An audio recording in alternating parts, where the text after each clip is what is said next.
Prescriptions, copays, lab tests. Even with insurance, healthcare can cost thousands every year. But not for me, because I'm enrolled in VA Healthcare. My service was then. My benefits are now. Get what you earned. Visit choose.va.gov. Not all veterans are eligible for the type or amount of benefits mentioned here. For the ones who get it done, the most important part is the one you need now. And the best partner is the one who can deliver.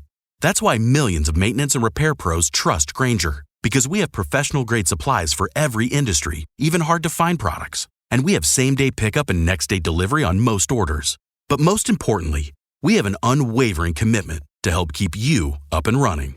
Call, click Grainger.com, or just stop by. Grainger, for the ones who get it done. Welcome into The Verge, a show which covers the Baltimore Orioles minor leagues. The Verge is part of BSL Radio. Baltimore Sports and Life is dedicated to analysis and discussion on the Orioles, Baltimore Ravens, and the University of Maryland.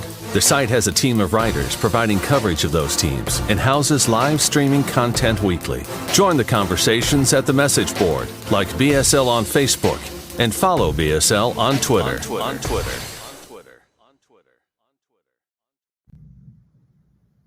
Want to make a podcast? Spotify's got a platform that lets you make one super easily, then distribute it everywhere and even earn money, all in one place for free.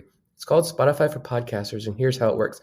Spotify for Podcasters lets you record and edit podcasts right from your phone or computer, so no matter what your setup is like, you can start creating today. Then you can distribute your podcast to Spotify and everywhere else podcasts are heard. Video podcasts are also available on Spotify. With Spotify for Podcasters, you can earn money in a variety of ways, including ads and podcast subscriptions. And best of all, it's totally free with no catch. Ever since we discovered Spotify for Podcasters, we feel like having options like video podcasts and Q&A lets us be more creative on another level.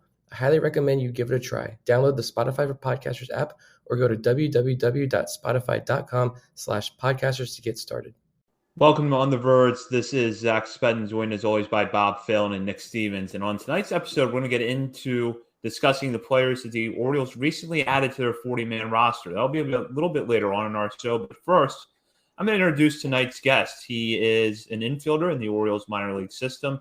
Just had an excellent 2022 season, which started out in low A Delmarva before moving up to high A Aberdeen and then ending in double A Bowie. He is Darell Hernaiz. Darell, how are you? Doing good. How you guys doing?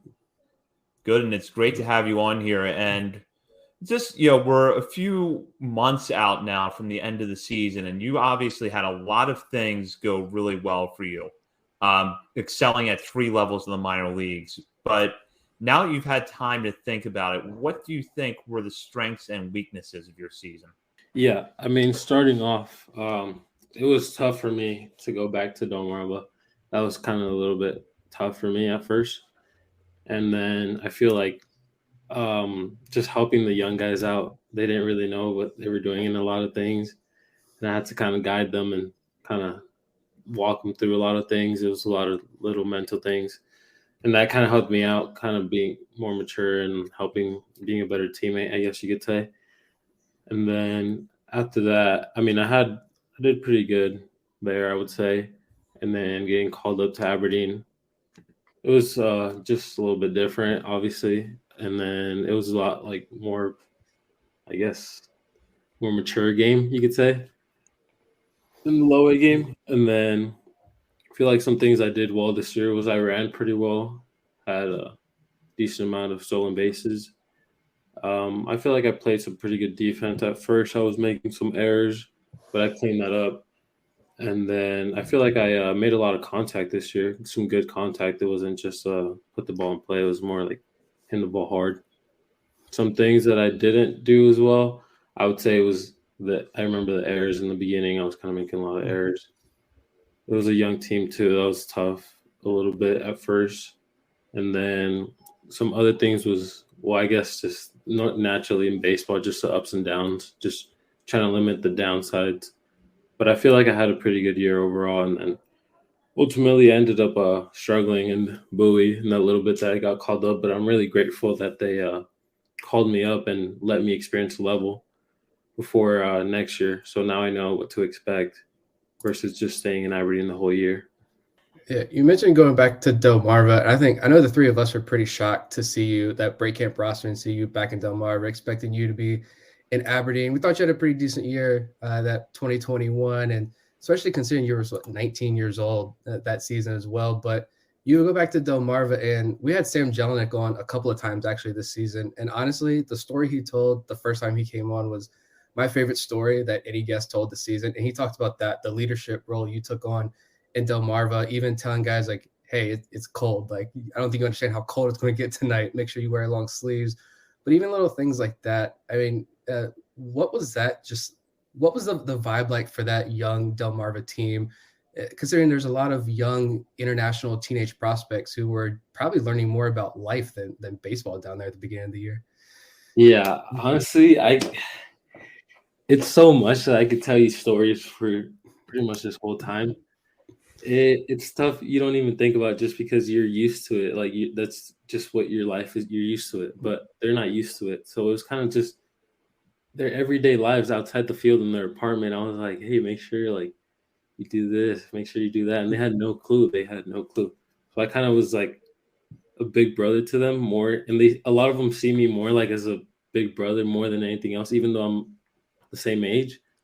But it was more like, hey, make sure you do this, or like, hey guys, like let's make sure we're on time, because just different things like that. It was crazy, but yeah, man, those first couple of games it was really cold, and I was like, hey guys, make sure you guys wear long sleeves, and they would just wear the thin long sleeves, and I'd be like, no, you don't understand, it's gonna be like really cold, like you need to like make sure you get like bundled up. So then yeah, it was fun, man. When I was there, when I first got moved there, I was surprised too. And I was a little bit upset, but I mean, I just try to make the most out of it, and I'm really grateful for it because it taught me a lot about. I mean, I was born in Puerto Rico, but Puerto Rico is not even close to Dominican, and I grew up over here in the States, so it just like made me relate to them a lot more as a human being, just because they don't know or nobody tells them anything, and I felt like I helped them out a lot in that way more than just baseball. Yeah, that's really cool. And first off, shout out to Sean Poland and Fernando Delgado for helping us get connected here to make this happen tonight. But yeah, so, these young guys coming from the international side, was there anyone that really jumped out as far as just raw ability, even if, took some adjustment to get to the climate, the full season ball? Did anyone stand out as like a special talent? I would say, who I think is really good? Dason. I think Dason is really good. I think it was tough for me to watch because I know how good he is, or I've seen him in practice or whatever. And the raw ability, I personally think it could be like a special, but it's just so raw, and he had trouble navigating stuff like that. I was like, hey, you got to do some things. You got to take care of everybody, this and that.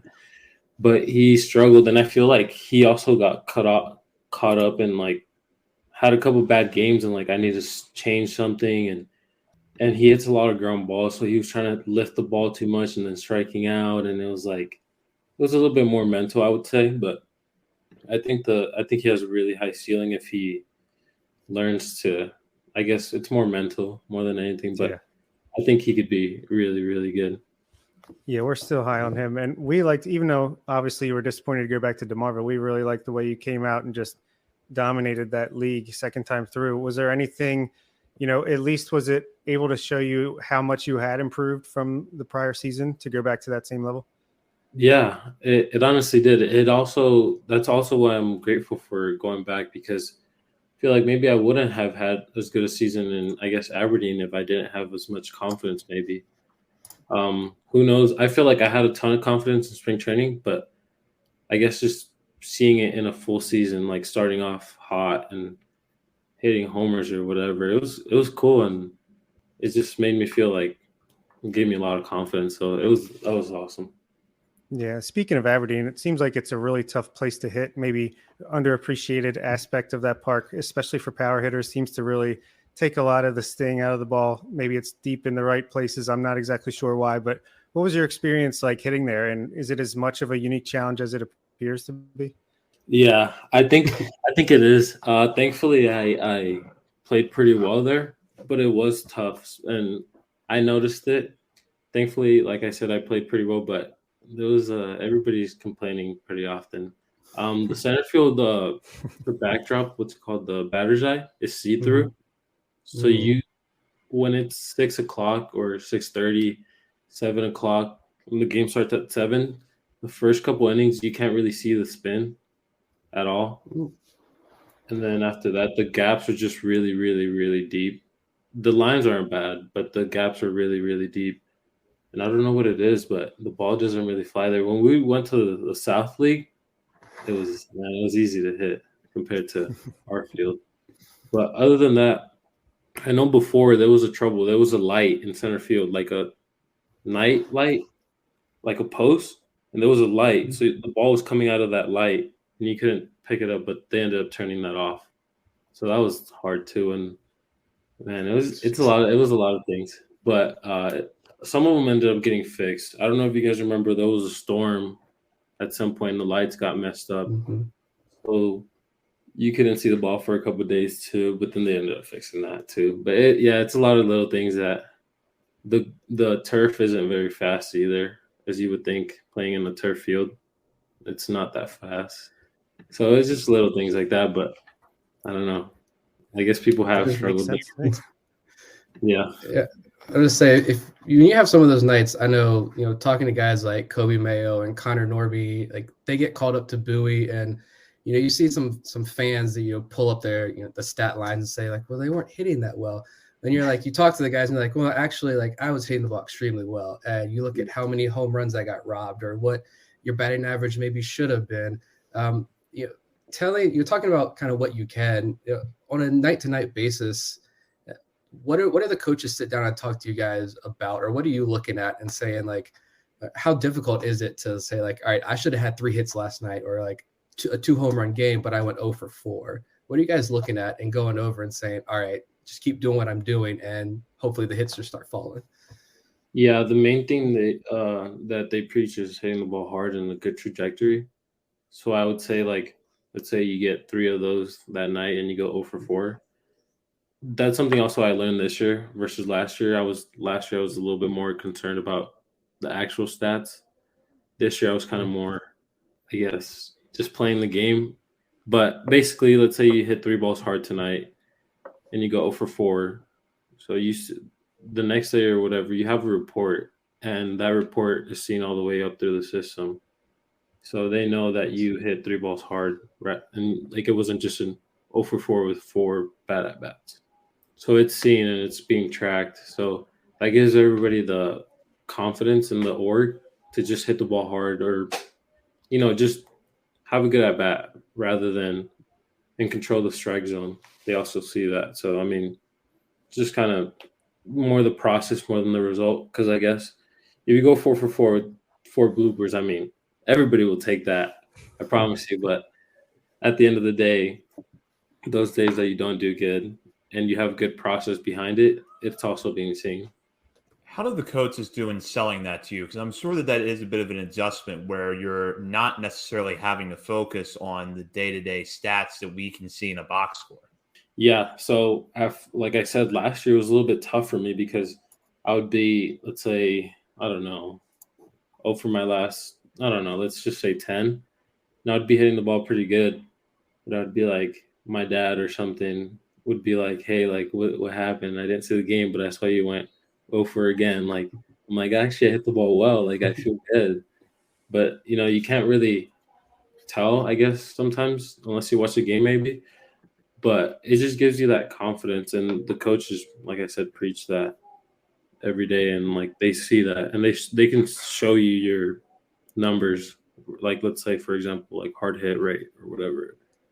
Speaking of coaches, you spent a good portion this season playing under first-year manager Roberto Mercado, who was honored with the organization's Cal Ripken Senior Player Development Award. Can you give us some insight into the impact he had on you and your teammates? Yeah, it was awesome playing for him, especially he has family from Puerto Rico, so we had that little connection too, so that was cool. His parents are from Puerto Rico. But no, he was awesome. He loves winning. He's really competitive. I learned that. For example, we would pinch hit a little bit more than other teams would. things like that, try to win games. So it was awesome. He worked on me on a lot, like especially my what's it called, my jumps while playing defense, my reads, I guess you could say. That was the main thing that we worked on defensively, me and him specifically, because sometimes I would get, let's say, a little bit lazy with my feet in the pre-pitch.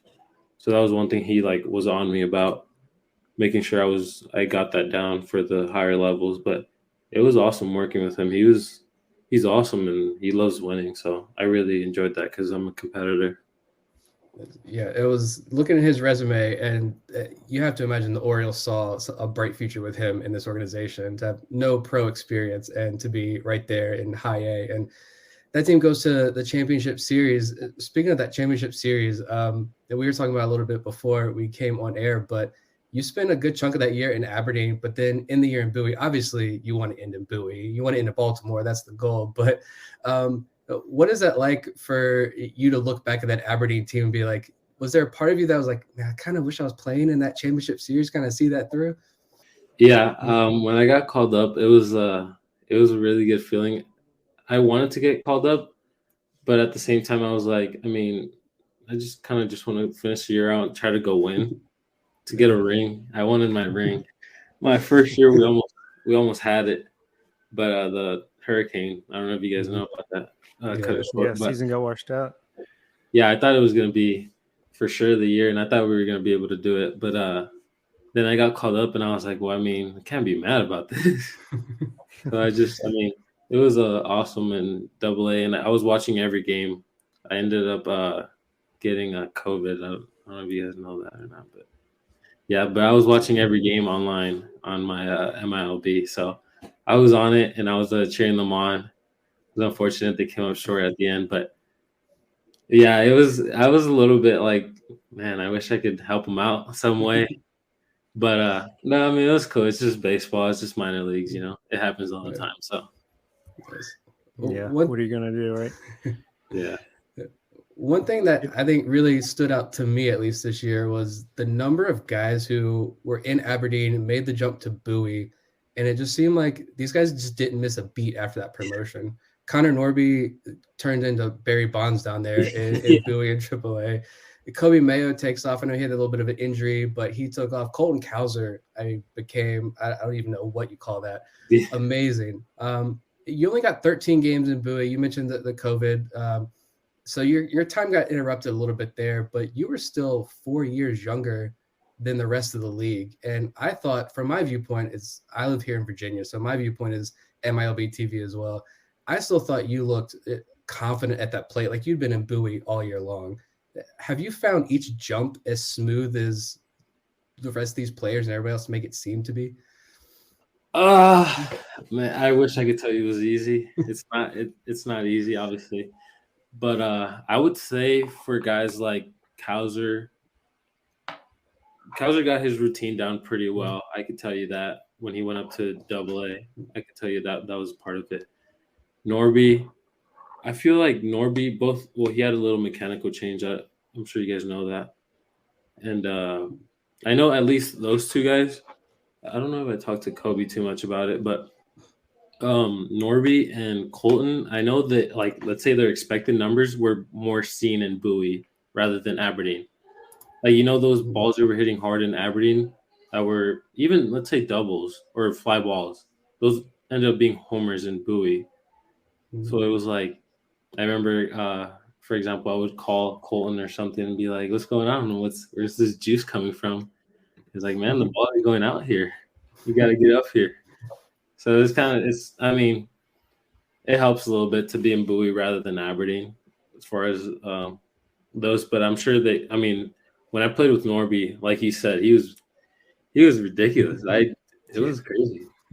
And same thing, they told me when I got there, they told me about Joey. They were like, dude, this guy is just, I mean, I've known Joey was really good even before everybody like started talking about him. But I mean, what he had the second half was just ridiculous. But yeah, they were all, when I got there, they were like, it's going to be tough to replace Joey, so good luck.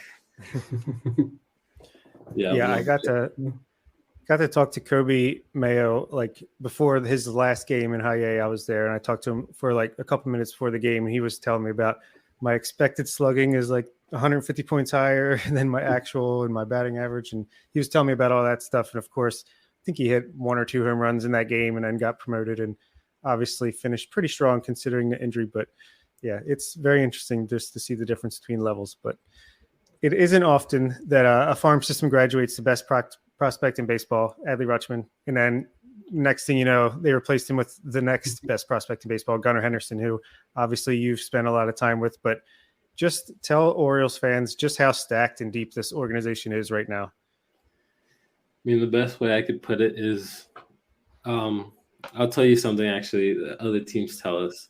A lot of other teams, I don't want to say specifically who or whatever, but they'll tell us and they'll come up to us in the middle of the game and they'll be like, man, you guys got like 4 guys that could be hitting 3-hole for us in Double-A when I was in High A. Like, you guys got like 4 of those guys that could be hitting for us in Double-A or whatever. So I would say like that's how deep we are. I feel like we have guys that are unranked or whatever it's called, that could easily be, let's say, top 15 somewhere else. I think so. I truly think so. Because when we play other teams in spring training or in the season, I just feel like we're so much better than them. And like, I don't mean that in like a mean way, but just we're so talented. Like, we're so deep in every position, I feel like. So yeah, man, it's special. I think what they're building, it's pretty impressive, honestly. Yeah, we completely agree with that assessment. We put out a top 50 every month during the season, and it's like even guys that we're leaving off this top 50 are like legit prospects that could see major league time. So yeah, it's crazy. So when you were drafted back in 2019, MLB Pipeline actually described you as a shortstop starter kit. In other words, someone who had a little bit of everything in your game. What we've seen since then is that your power has started to shine through, particularly last season. Your speed on the base paths has been impressive, and you've really shown off your defensive versatility in a meaningful way. With all that said, is there a particular area of your game that you take the most pride in? Oof, I honestly take the most pride in being as 5'2" as I can. Like, being completely honest with you. I know that's kind of avoiding your question, but seriously, I try to be like solid in every phase of the game. And I feel like those players are the best players. Someone that's solid in every way, not just one hole. It's not like I'm gonna have a Joey Gallo power or whatever you want to call it. So I try to be as solid as I can in everything. But I mean, I don't know. I really do focus on everything. I try to make my defense as steady as I can.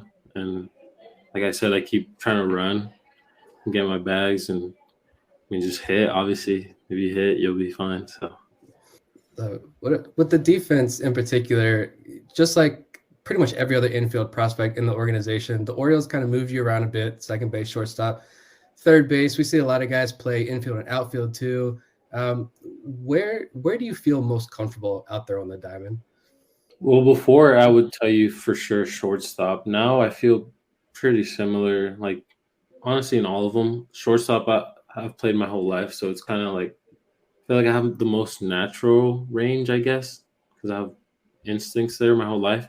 But I feel really good at third. I feel like I'm almost a shortstop playing third because I play usually pretty deep and I go get everything.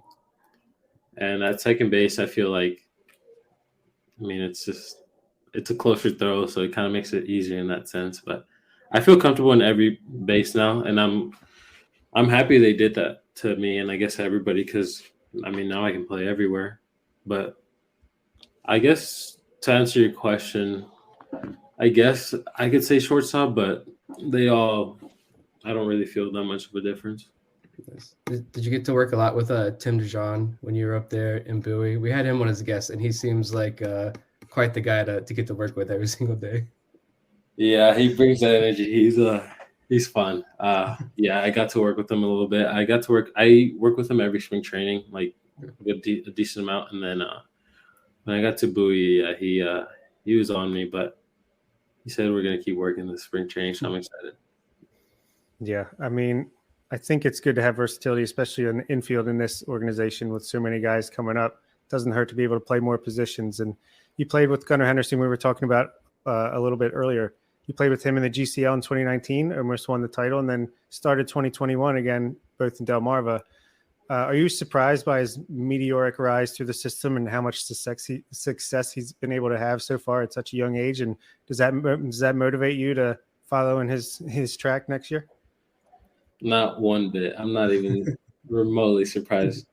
Since I met him, I mean, everybody could kind of tell. Like we ended up getting him in the second round, but I mean, we'd play all the first rounders from the other teams, and I was like, dude, this guy's not even like, it's not even close. This guy's so much better. I'm like, I don't know what our guys did, but they were a lot smarter than, in my opinion, other teams. Because I mean, look at this guy; he's so much better. It was cool, and then he also became like my best friend off the field. So that was awesome. But the reason why I'm not surprised, I'm sure you guys have heard, but he's a really good hard worker, like extremely hard worker, and just really competitive. And if you guys see him play, he runs hard all the time. He's really competitive. You could tell like he cares, and like that's kind of how I am. Sometimes I don't show it as much as he does, or sometimes I show it more, I guess. Sometimes I get agitated, but I think I'm not surprised at all just because he has so many physical gifts. Like just he's a 6'4", 220, whatever shortstop that can run and hit for power. It's just crazy. But he's made the most out of it. Like he truly worked hard. I've gone to his house and worked out with him in the offseason a little bit, and he works really hard. So I mean, he deserves everything. He's an awesome. I can't say enough about him. He's awesome, and I'm not surprised one bit. Like, I don't know if you guys heard the story about him telling his girlfriend that he was gonna make it to the big leagues this year. I didn't hear that. Oh well, no, it kind of came out in Twitter. That's where I saw it. But okay. He told me that too, since we're really close friends. When we were in spring training, he told me like, he's like, I'm gonna make it to the big leagues this year. And if he would have said that to a lot of people, they would probably laugh. But I honestly believe him just because he's so like determined and focused. And I mean, it pushes me.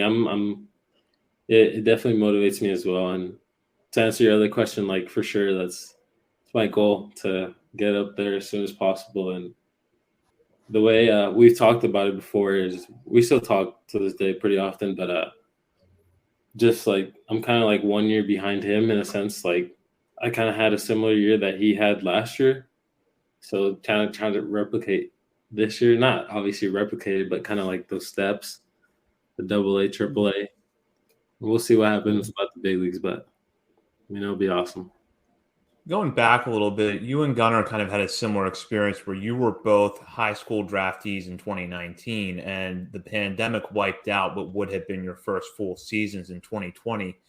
Do you think it was harder for you as a player coming out of high school to bounce back from that and get into the routine of playing a full season, or do you not think there was much of a difference between you and the players that maybe had a year or two of pro ball under their belts? I mean, looking back at it, you could say like those at bats would have obviously like helped develop a little bit quicker, I guess you could say, just to see the pitching.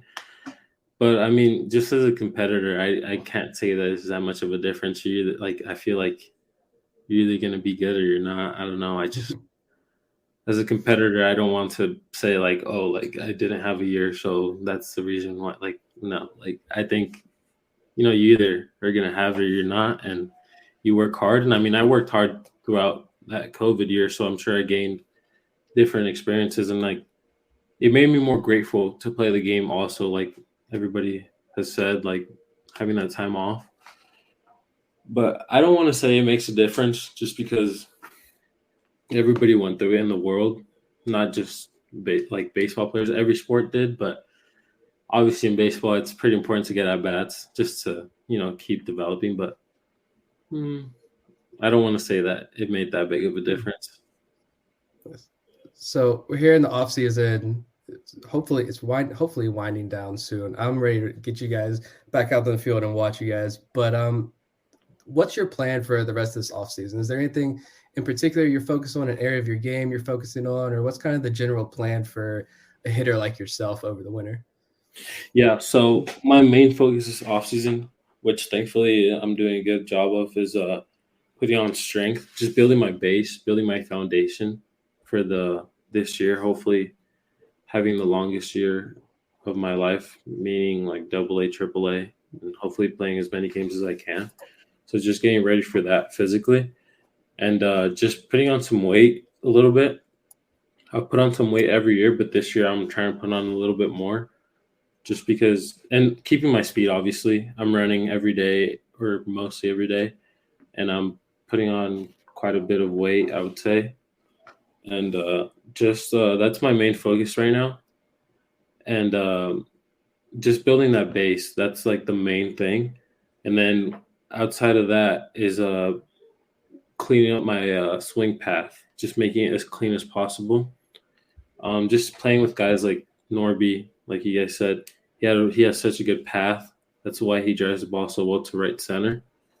So like just trying to work on that, honestly, that's like are my main two focuses.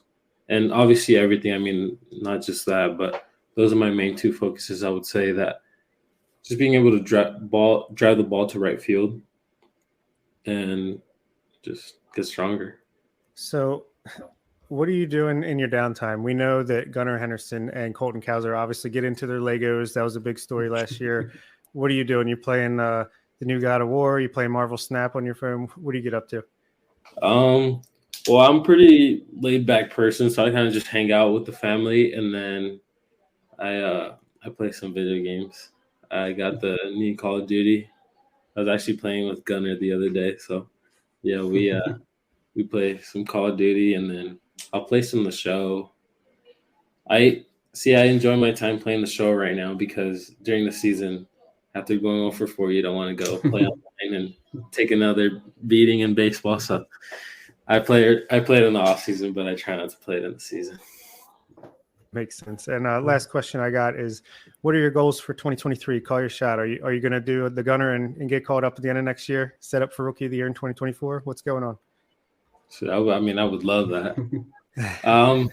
My goals is honestly just to enjoy every day. I feel like that's what I did this year. I like truthfully, a lot of people say that, but I tried to enjoy every single game and let the stuff take care of itself. My goal is just to be the best version of myself. I feel like it'll naturally take care of itself, but obviously playing at least two levels in 1 year is something everybody wants to do, and I guess you could say that's my goal. I think everybody wants to get call up every year, so we could say that. Well, Darell, we really enjoyed having you on tonight, and thank you so much for taking the time to join us, and best of luck getting ready for 2023. We're certainly excited to see you back out in the field. Thank you. Appreciate it, you guys. Yeah, thanks for coming on. Oh, yeah. Thanks a lot. Yeah. Darell Hernaiz, a prospect in the Orioles farm system.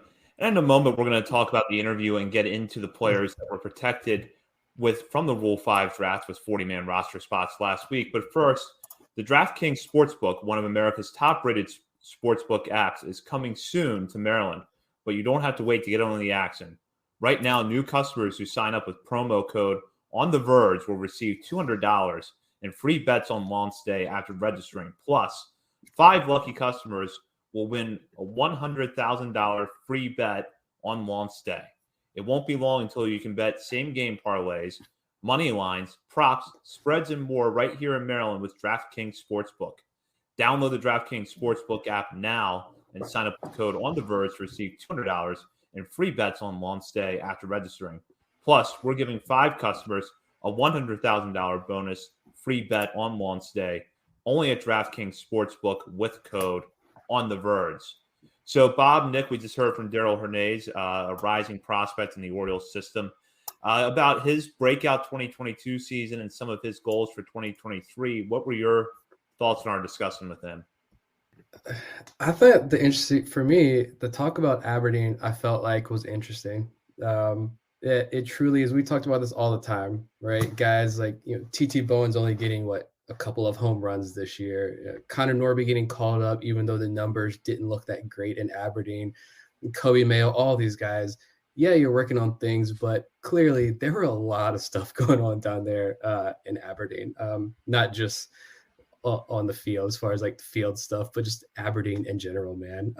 And so credit to those guys, I think, for pulling through. And it's good to hear that the organization, they see that, and the players understand that the entire organization sees that, and they know that they're not like the fans just looking at the box scores, right? They are fully understanding what these guys are doing, and it's good that the players understand that, so they feel better about that game. And so I'm cheering for Hernaiz big time. I think we said it before that I think, honestly, and I'm not just saying this because he was just on the show, we've been saying it all year, that he's one of the more underrated prospects in this entire system, I think, and gets so overshadowed because of Gunnar and Norby and Ortiz and now Jackson Holiday in the system as well. But you got another one there in Darell Hernaiz. Yeah, I completely agree. I mean, he's an easy top 10 prospect in any Orioles top prospect list before 2020, 2019, something like that. I mean, put up a fantastic year. And it's funny, he said, even before he said that he was focusing on adding weight, I was like, he seems a little bit bigger than I remember. It definitely 2021 and even last year. So that's good to see. Maybe that makes the power a little bit more natural when it comes. And yeah, the stuff with the batter's eye and Aberdeen that helps explain a lot there. And it's just, you can tell that the Orioles are good at player development, probably because they're good at getting buy-in. I mean, every guy we talk to, it's the same thing. Hey, this is what, they wanted me to do. They want me to hit the ball harder. They want me to hit the ball more in the air. And once I started doing that, it just seems like they're able to get these guys to do the things that are best for them in I don't know, like he said, he didn't exactly buy into it like perfectly in 2021, but he got there and it's working. So hopefully that's just, everyone's on the same page and working towards the same goal. So that was cool to hear. Yeah, I completely agree with that. And I think that, we know the Orioles have their way of looking at things for hitters and for pitchers. But for hitters, which what we were discussing with Darell about how hard you hit the ball, the swing decisions, that's all well and good. But if you can't sell it, then the players don't buy into it. It's not going to be implemented. I think what we're seeing in his breakthrough this past season is evidence of this. The players are buying into it, and they're able to make adjustments based on that. And I think for him specifically, he's just such a well-rounded prospect. He just does a little bit of everything really well. And it was interesting to hear him talk about how he wants to be a true five-tool player, be good at a little bit of everything.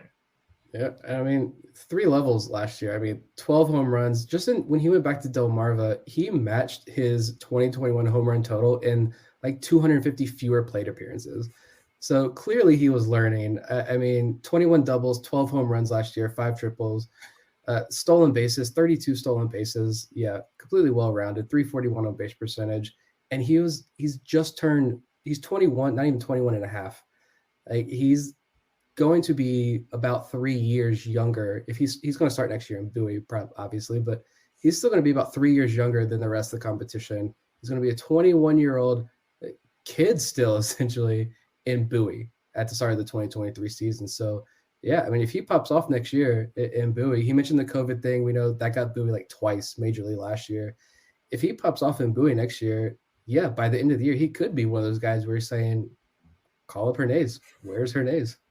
Yeah, I kind of get like him and Gunnar's friendship. It's like Manny Machado, Jonathan Scope vibes. That would be cool to see them in the major leagues together doing like cool handshakes in the clubhouse or something. But it's just the more we see from these guys, it's like, who was it we talked to?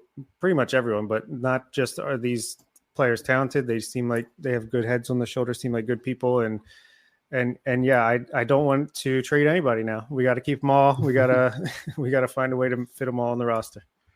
Yeah, that was Brad Selick. I think when you guys had him on, and I went there for that one, but that quote he said, he told you guys, just stuck with me. It's, if a guy fails in this org, I don't want it to be because he didn't have the makeup. So they draft guys who have just as good head on their shoulders as they do baseball talent. And yeah, with all the interactions we've had with players, you see that. I mean, these are all dudes, and even the stories you hear, and we didn't really get into too much of it with Hernaiz there, but the stories of the coaches themselves saying there's no clicks. It's not like hitters over here, pitchers over there. It's everybody's like one solid unit. And it's just fun to see. And the story about how other teams coming up and saying, yeah, you guys are stacked.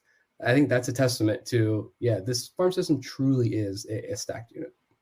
Yeah, and I like the the story with Desan, he still thinks Michel Desan has a lot of talent, and so do we. So that was good confirmation on our end to stick with him, and maybe 2023 is the breakout year for that guy who we thought might have been happening this past year, but wasn't meant to be.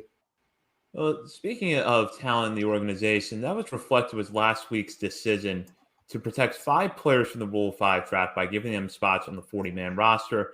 If you listened to our show last week, we talked about these 5 players a lot, so it's not a particular surprise to us that Grayson Rodriguez, Seth Johnson, Drew Rom, Noah Denoyer, and Joey Ortiz were given 40-man roster spots. So that works out to a total of 4 pitchers plus a position player. All of them but Johnson, who had Tommy John surgery last summer, should be out in the field healthy and ready to go in 2023. I think that kind of the takeaway that I had was, number one, it's another show of how deep this organization's pitching depth is and how deep it's getting, that we see 4 pitchers protected, 3 of which could play a role in the major leagues next year. And then Ortiz, just the rise he has had over the last year, really going back to the start of 2021, but then in particular, the second half of 2022, to become one of the best infield prospects in an organization that is stacked with infield prospects. So, Bob, I don't think that the news was particularly surprising to us to see those 5 players protected, but what were your thoughts? I was just pleasantly surprised. I mean, I was glad. I think I said all 5 were locks, but still, it's like, we saw Logan Gillespie be like that surprise guy last year, and Vespi left off. So you never know what the team's going to do. But yeah, I was pleasantly surprised to see Denoyer on there. I'm sure some people were not as convinced as us that he was a lock to be added to the 40-man. But I was happy. I thought maybe there could have been a mystery 6th guy, or maybe for the fact that they left someone off, that they had a trade close to enacting, but obviously that hasn't been the case. Although it has been exciting to see, I think today and maybe last night, just Orioles and Mike Elias name keep coming up when it comes to, who's active, who's in active trade and free agent discussions. It seems like the Orioles are all over it, which is cool to hear until we get some actual traction there. But yeah, I bet you all 4 of those guys that are healthy, Johnson obviously not going to make his major league debut in 2023, but I bet you all 4 of those guys will be pitching / hitting, fielding for the Orioles at some point in 2023, and I can't wait to see it. Yeah, for me, no shocker. I was the only shock, there wasn't that much of a shock, but I was expecting a surprise 6th person. I thought it would have been fun. I was still waiting for the Cade Stroud chaos to commence. But I honestly enjoyed some of the quotes. I know all these guys jumped on Zooms with Orioles reporters. And I liked some of the quotes I thought were just a little bit interesting. Like Joey Ortiz, talking about how, he never really heard this, glove first kind of moniker before. And now he's on this mission to prove to everyone that he's not just this glove first shortstop, right? That he can really do it all. And I think shout out to Jeff Ponte over at Baseball America. He was putting out some good numbers, looking at Ortiz, the guys who were added to 40-man rosters, and Ortiz was up there among the best of them in terms of average exit velo and chase rate and swing rate. And so like Joey Ortiz, the bat thing, that's legitimate. And Drew Rom wanting to add a couple ticks to the fastball velo, right? I did find it interesting where I don't know if this is just him being humble and saying what you got to say in the interview, but he wasn't sure where he stood. And so he was, really happy, obviously, to get that call. But we know Rom. I feel like that's when he was on our show, he knows exactly what kind of pitcher he is. He knows exactly what his ceiling is with his velo, which is why everything else, all other parts of his game, he's worked so hard on. But yeah, if he can add just a tick or two, we know the data about every tick on that fastball, how less productive hitters are against that fastball. So if he's the guy who's sitting 94, 95, I think he could really take off in the big leagues. And then, with Denoyer, it's just, I think it's a testament to this organization really does believe he has major league stuff. What the future role is, I don't really know, but I put Denoyer in this group of like Ryan Watson and Justin Armbruster, Peter Van Loon even, and some other guys. Like they had really good 2022s, and they're right there, like on the verge. I always want to say that phrase, and I hate saying it. Like I feel like but I can't think of another phrase there. But those guys are all like right there at this tipping point of they could be really good, productive major leaguers or flame out here. And what they've shown is, I think with Denoyer's case specifically, it's the Orioles believe in that stuff. So we'll see if he makes it to the big leagues next year.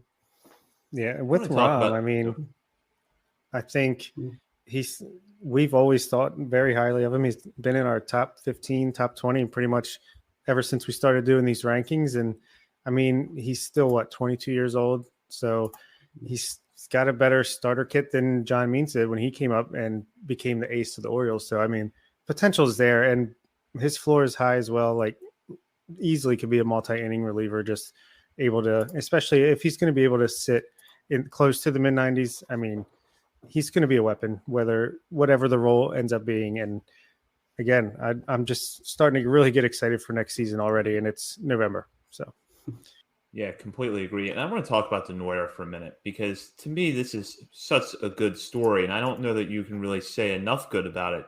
He was an undrafted free agent in 2019, back when the draft was still 40 rounds. He does not get drafted. He gets picked up by the Orioles later that summer. And really what he has done, especially last year and in the last 2 years, is emerge as one of the better arms in this farm system. And he's the kind of guy who you could look at and it's easy to say reliever. And ultimately, I think that's probably where he slots in. But there's the makings of a potential starter there with the stuff that he has. Absolutely. Yeah. I mean, he's pumping mid 90s as well. He's got a ridiculous curveball.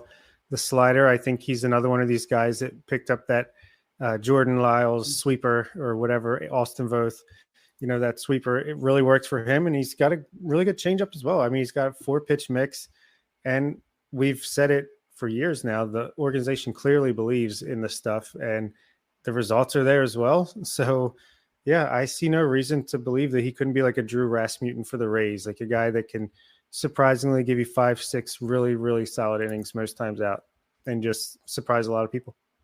And you just look at his numbers too. In Double-A, I don't know where exactly I saw this, but there might have been an issue about like stretching him out. I guess he really didn't get the opportunity to like fully stretch out, and so maybe the Orioles did want to use him more as a starter, but it just didn't work out that way. I know he was on the IL, I think, a couple of times himself, but you just look at those Double-A numbers, like 51 2/3 innings, more than 12 strikeouts per 9 innings, and less than 2 walks per 9 innings. Like, that's going to play at the Double-A level. ERA at 2.61 and the xFIP not much higher, 3.06, right? So, and this guy's clearly got the stuff. He had a really good year out there in Arizona. I think all things considered, when you look at the hitting talent, when you look at the pitching environments, I think Bob mentioned this a lot last week.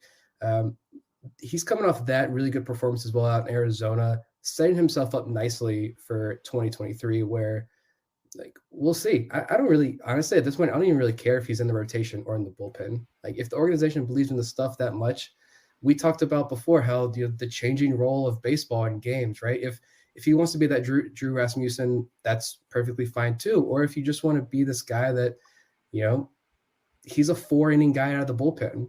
You pair with a DL Hall, or you pair with a Grayson Rodriguez, because I'm sure, the reign's not going to be completely off Grayson Rodriguez next year in the major leagues. So you pair these up with guys, and that's just going to be, I think, baseball. That's how this game's moving forward, and it's smart. So we'll see. We'll see what happens with Denoyer. I'm excited to see what he can do in AAA first, though. So still got one more test. Yeah, I mean, and this trend in baseball, I feel like the Orioles have really set themselves up for it, just because obviously we don't have those top-end guys outside of Hall and Rodriguez, as everyone wants to point out, but we are stocked with depth with guys like Denoyer and Armbruster, and we could just list 30 names, but I mean, there's only 5 starters. There's still plenty of room for guys with the stuff and the talent that a lot of the pitchers have in this organization that are going to find a role to help a team get to that playoffs. And, the betting is opening up in Maryland. I might put my World Series bet on the Orioles already. Let's do it. DraftKings on the Verge. Yes. Check the episode description. So I think that if you look at how these players, I want to talk about how these players fit into the team in 2023. Rodriguez would seemingly be the one with the strongest chance to make the opening day roster right now. He would be in the major leagues already if not for that lat injury. We have to see how the offseason plays out with how the Orioles address their middle infield depth. But I get the feeling that Joey Ortiz could be one of those guys where after a month, if he gets off to a good start at AAA, that's going to be the name that fans are clamoring for, that they want to see. And then Ram and Denoyer, I just think it's about getting AAA innings for them at this point. And with Ram, you continue working him as a starter. Denoyer, maybe you have a little bit of a hybrid type situation, knowing that he may need to go up as either a starter or a reliever or a multi-inning reliever, but maybe try to build him up in that hybrid role. Yeah, I don't see Rom would be the only guy. Grayson's making the opening day roster. If he doesn't, there's an issue. But Rom would be the only other guy who I think has the slightest odds of making the opening day roster. I think they're very low. I know he talked about finding a feel for a new changeup grip. So, there are still some things I'm sure he could work on in AAA, but he's not going to be too long. Him and Ortiz are going to be for AAA for too long before they're going to be ready to contribute in the major leagues next year. And so, yeah, I don't know. Like, I want to see what Rom looks like in spring training. What's the fastball velo at? Is he still using that does he still drop the arm angle? Is he still going sidearm against these major league hitters? What's his comfort level there? Like, I think I mentioned at our live show, like, if there is one prospect of all the prospects in the system, if there is one prospect who I want to pan out more than anyone else, it's Drew Rom, just because I think that'd be a real testament to the pitching development for this organization and what they're capable of. Yeah, I would imagine Grayson's going to start either the fourth or fifth game of the regular season for the Baltimore Orioles, just because, you want to start him a little bit lower in that rotation just for innings reasons, basically. But there's no reason. I mean, they're going to want him to be eligible for that Rookie of the Year and get a draft pick along with Gunnar. So that seems like a lock to me. And I think Ram and Denoyer will both be in the AAA rotation to start the year, most likely. And Ortiz, I feel like he could fight for a spot on the opening day roster, especially if he comes out hot. But it depends on how the offseason goes. But worst case, he's in AAA, and if he picks up where he left off, then it's not going to take long for him to get pretty close to regular playing time at the major league level. I mean, spring training is going to be so much fun. It's going to be filled with guys that have potential, and we're going to get to see how they do against major league competition. Like we saw John Rhodes last year. Is it going to be Judd Fabian getting in some spring training games this year? So again, just continue to be excited for the months to come. I'll start with Nick on this question as a follow-up point. Were you surprised that there was not a sixth player protected? And could you see a scenario where maybe one or two current Orioles, are taken in the major league phase of the Rule 5 draft? I was a little surprised, like I said, that a sixth guy wasn't added, just because, I mean, even if it's a reliever, you can stash him now, and if you have to take him off, then I don't know. But I think the only guy that I was kind of worried about was probably Kyle Branovich. I don't think we really talked about him too much last week. I don't remember, but Zach Peak, I know some of the Zach Peak stands online we're getting worried. They're getting a little feisty. Zach Peak's not getting picked up. It's nothing to worry about there. Like, maybe a guy like Easton Lucas or Nolan Hoffman, since they were just out in Arizona, maybe if a scout really liked what they saw, he gets on a team's list. But other than that, I don't really see anybody who would get drafted and stick. I have a hard time finding one of those guys, except maybe Branovich. That's the only guy. I just feel like he's in this unique situation where, yes, he's recovering from Tommy John, but he should be back sooner rather than later. I think you always hear that, the command is one of the last things to happen, to come back to a guy after Tommy John surgery, but he's already kind of this command artist himself. So he doesn't rely on this high velo fastball. So I imagine it won't take him too long to get back on the mound and feeling more like himself in AAA. But is a team really going to want to play that roster game with him for the next 2 years before he meets his requirements or whatever? I just don't see anybody getting drafted and sticking. And the only other name I saw a lot of people throw out, I don't know, am I missing something with Adam Hall here? I saw Adam Hall's name thrown out as a big name, not protected. he's not. It's okay. If you're a Hall fan, he's not going anywhere either. Yeah, I don't really. I mean, I could see a guy or two getting taken from the Orioles, but I don't see really anyone other than Branovich. If he does come back faster than the expected timeline, like it looks like, maybe a team takes a shot at him and he could stick around. But like a Lucas, I could see getting picked, or even an Adam Hall. Maybe some team takes a flyer on him, but I just can't see a player like that making it the entire year and getting lost from the Orioles organization. So, and it's good to see. Vivek mentioned it in the comments, and I've seen it from other places too, that it's a pretty stacked eligible group for the Rule 5 coming up. I think I saw someone, wish I remembered exactly who it was, saying that it could be the most talented Rule 5, players available for the Rule 5 draft ever. And yeah, I think there are arms and players that are going to be more valuable to teams than an Easton, Lucas, Nolan Hoffman, as intriguing as they are. So I'm not too concerned. I think the Orioles made the right calls, and pitching always is going to go above position prospects in the Rule 5, just because you can put someone at the last man in the bullpen. It's a little easier to play with that than a guy who, he's going to be on the bench a lot. How much can you develop him, et cetera, et cetera. Yeah, I feel like if someone is taken out of the Orioles system, it's easiest to see Easton Lucas or Nolan Hoffman going, because both of them are coming off that AFL experience.